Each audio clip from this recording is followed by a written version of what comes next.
Derek Sheridan from Rust Belt Basketball Coaches Network. Thank you for joining us this evening. We are so excited to have Coach Matt Majkrzak, the head men's basketball coach of the Northern Michigan Wildcats, join us this evening.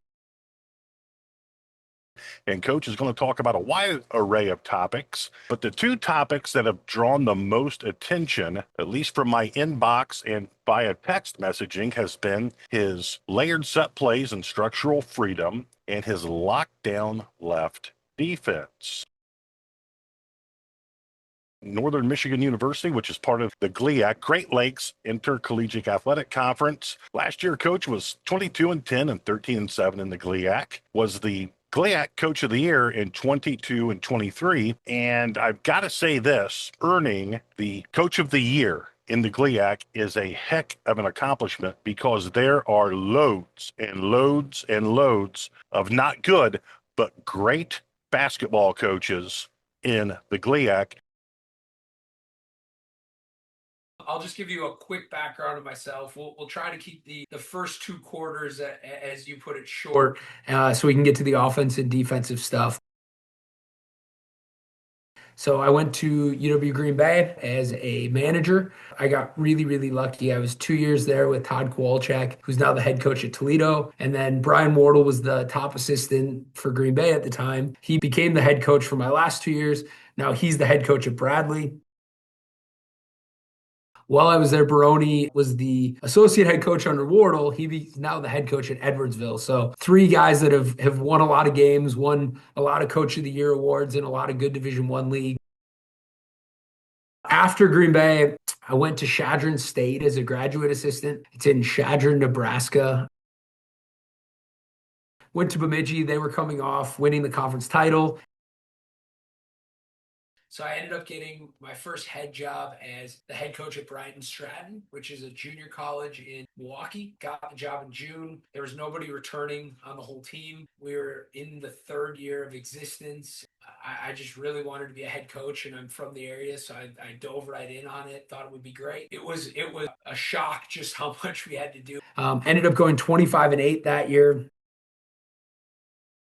3 of the guys ended up signing Division I. 5 of the guys ended up signing Division II, which for junior college Division II would have made us pretty much the most talented team in the country. And I'm all set. And then the Northern Michigan job came open late.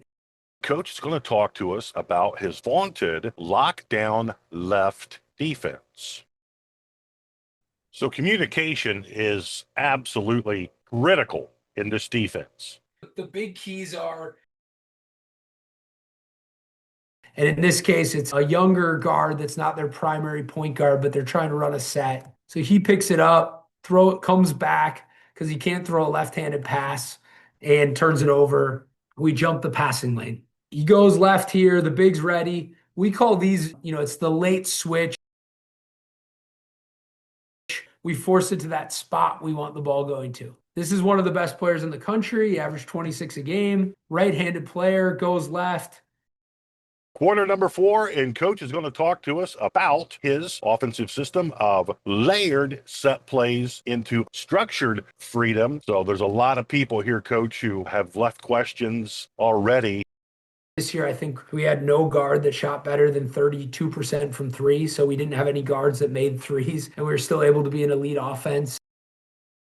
The thing I've learned is you can give them some stuff, but at the end of the day, the beauty of it comes in the stuff that you don't give them and letting them go. And that's part of why we play so much live 5-on-5. And so even though I'm going to talk about the structured portion of the structured freedom, I don't want to not acknowledge that the freedom is the more important part. We get this guy open, triple. It's a good shooter. He curls and he makes a layup. Really simple. I think this alone is a good basketball play if this guy's a good shooter. Reverse it. Now, the first thing we do if we don't get this is we reverse to the 5 who popped, that he doesn't have a shot or drive. He reverses to the 4 who's in this slot, and the 1 kind of rubs off over to the corner here to space out. At this point, we're kind of in. Here's one. When you teach your layered sets, do you always have the same amount of people in conversion defense after the shot's gone up? Last question, and this is another really good question. Do you change your set alignments during the season?